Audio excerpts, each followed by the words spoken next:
All right, here we go. I'm going through solving rational equations like these and talking a bit about extraneous solutions.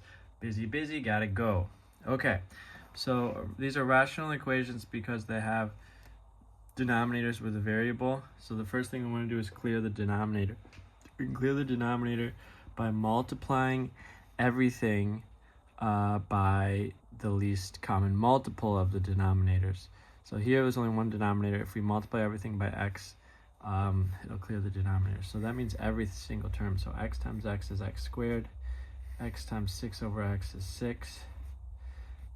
X times -7 is -7x. We've achieved our goal because now it's just a quadratic equation. There's no x in the denominator. Just move this 7x over, and here we can solve this one by factoring because 1 and 6 multiply to 6 and they add to 7, so should be like this. And so the solutions to this quadratic are -1 and -6. Now wait, I forgot something important. Check for extraneous solutions. This means for a rational equation, because you often solve it by multiplying by a variable, it can introduce extraneous solutions, which means that the solutions you get at the end may not be valid for the original equation. Here's how you do this. All you need to do is, for a rational equation, to find extraneous solutions, all you need to do is say, okay, what were the values that were not in the domain of either side of this equation? The only value that's not in the domain of the original, one of the sides of the original equation is 0. X cannot equal 0 here because then you'd be 6 over 0 is undefined. As long as your solutions are not 0, these are both going to be valid. Those are both valid for the original equation. I'll go back and check them at the end because it says check, but I'm telling you neither of those are extraneous because they don't match the domain restriction. So here, what do I'll start with that. Here I mean, I'll rewrite this. Here I mean that we're going to solve this by multiplying by the least common multiple of the denominators, also called the least common denominator, lowest common denominator. We need to look at the denominators and say that in the left-hand side, x cannot equal -1. This is not defined for -1 because if you plug in -1, it's 1 over 0, undefined. And this is not defined for 0. So we need to check at the end if we get either one of these values as a solution, it's going to be an extraneous solution. By the way, the factoring helps here because now you know you need to multiply by x times x plus 1. Multiply everything by that, and you'll cancel out the variable denominators. That's saying that the least common multiple of the denominators is x times x plus 1. So here we go. Here, 2x times x plus 1. Here we've got subtracting this. The x plus 1's cancel, and the x remains times 1. And then when we multiply the right-hand side, everything cancels out, right? Because you're doing x times x plus 1 in the numerator, x times x plus 1 in the denominator goes to 1. So once again, we have a quadratic. The first step, when you're multiplying by the least common multiple, you're getting rid of the variables in the denominator, and usually you end up with a quadratic like this. So I'll rewrite it a bit. 2x squared plus x equals 1. I've been doing a lot of completing the square, but actually I don't like completing the square here. I could do quadratic formula also to solve this, but I see once again that I think it's going to be, we could solve this by factoring because, well, I'll show you, because -2, what multiplies to -2 and adds to 1? 2 and 1. So here we can rewrite it like 2x squared plus 2x minus x minus 1 equals 0.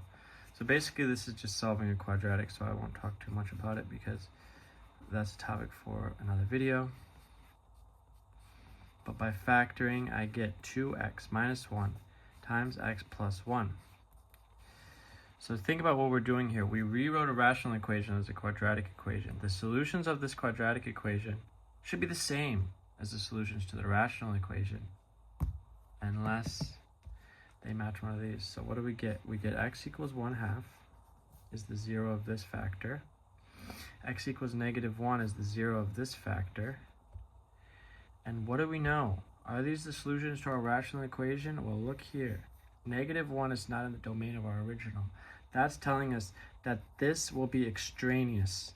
Extraneous means that it's a solution to something we got in our solution solving process that was added extra in by some step. When we did this multiplication, we added an extra solution, which is extraneous.